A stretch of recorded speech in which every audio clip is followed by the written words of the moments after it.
দেশের স্বরাষ্ট্রমন্ত্রী অমিত শাহ একটি যুগান্তরকারী বিল পেশ করলেন সংসদে। বলা যেতে পারে দুর্নীতির বিরুদ্ধে একটি সার্জিক্যাল স্ট্রাইক হলো এটা, যেখানে এই বিলে বলা হচ্ছে যে কেউ দুর্নীতি করে আর কোনো রকম ভাবে রেহাই পাবে না।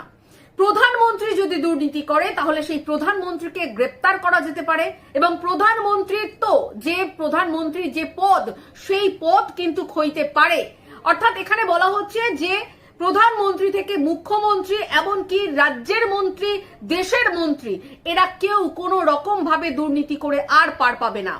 30 দিন যদি তাদের জেল হেফাজত হয় অথবা যদি 5 বছরের মতন জেল হেফাজতের ঘোষণা হয় তাহলে কিন্তু তাদের দ্রুত অর্থাৎ 31তম দিনে তাদের পদত্যাগ করতে হবে। যদি তারা পদত্যাগ না করে তাহলে কিন্তু তাদেরকে পদত্যাগ করানো হবে। অর্থাৎ প্রধানমন্ত্রী থেকে রাজ্যের মুখ্যমন্ত্রীরা কেউ কিন্তু দুর্নীতি করে আর রেহাই পাবে না। এই যুগান্তরকারী বিল আনলেন দেশের স্বরাষ্ট্রমন্ত্রী অমিত শাহ এবং এই বিলের সব থেকে আগে যিনি বিরোধিতা করলেন তিনি হলেন আমাদের রাজ্যের মুখ্যমন্ত্রী মমতা বন্দ্যোপাধ্যায়।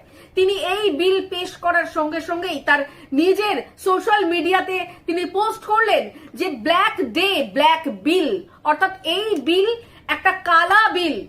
এই বিলকে তিনি বলছেন যে 130তম যে সংবিধান সংশোধনী যে বিল, সেই বিলের তিনি তীব্র নিন্দা করছেন। এই বিল হচ্ছে একেবারে সুপার এমার্জেন্সি থেকেও মারাত্মক এই বিল গণতন্ত্রকে হত্যা করছে। অর্থাৎ তিনি এটা পরিষ্কার বলে দিচ্ছেন যে চুরি করা যেতেই পারে কিন্তু চুরি করে এভাবে পদত্যাগ করা যেতে পারে না, এটার কিন্তু তিনি বিরোধিতা করছেন। মানে তিনি এটাই বলার চেষ্টা করছেন। দিল্লির মুখ্যমন্ত্রী অরবিন্দ কেজরিওয়াল 5 মাস থেকে 6 মাস তিনি জেলে ছিলেন, অথচ তিনি জেলে থেকে মুখ্যমন্ত্রিত্বের পদ আগলে রেখেছিলেন। আর এখানে যখন এই বিল পেশ হচ্ছে তখন কিন্তু এবার থেকে এই সব ঘটনা আর ঘটবে না। অর্থাৎ সব থেকে যিনি ভীত সন্ত্রস্ত বোঝাই যাচ্ছে তিনি হচ্ছেন আমাদের রাজ্যের মুখ্যমন্ত্রী মমতা বন্দ্যোপাধ্যায়। যেখানে আমরা দেখেছি যে সরকারি কর্মচারীরা তারা যদি কোনো রকম দোষ করে, তাদের যদি কোনো রকম ভাবে জেল হয় তাহলে তাদের চাকরি চলে যায়। তাদের যদি কোনো রকম ভাবে পুলিশ গ্রেপ্তার করে তাহলে তাদেরকে সাসপেন্ড করা হয়। সেখানে দাঁড়িয়ে এইভাবে জনপ্রতিনিধিরা দিনের পর দিন ছাড় পেয়ে যাচ্ছিল।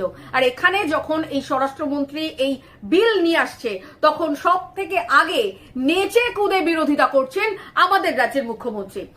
আর সব থেকে উল্লেখযোগ্য বিষয় হচ্ছে যেখানে দেশের 19টি রাজ্য, 2টি কেন্দ্রশাসিত অঞ্চল যেখানে এনডিএ সরকার শাসন করছে, সেখানে যখন এই বিল পেশ হচ্ছে, এই বিলের পক্ষে যখন কথা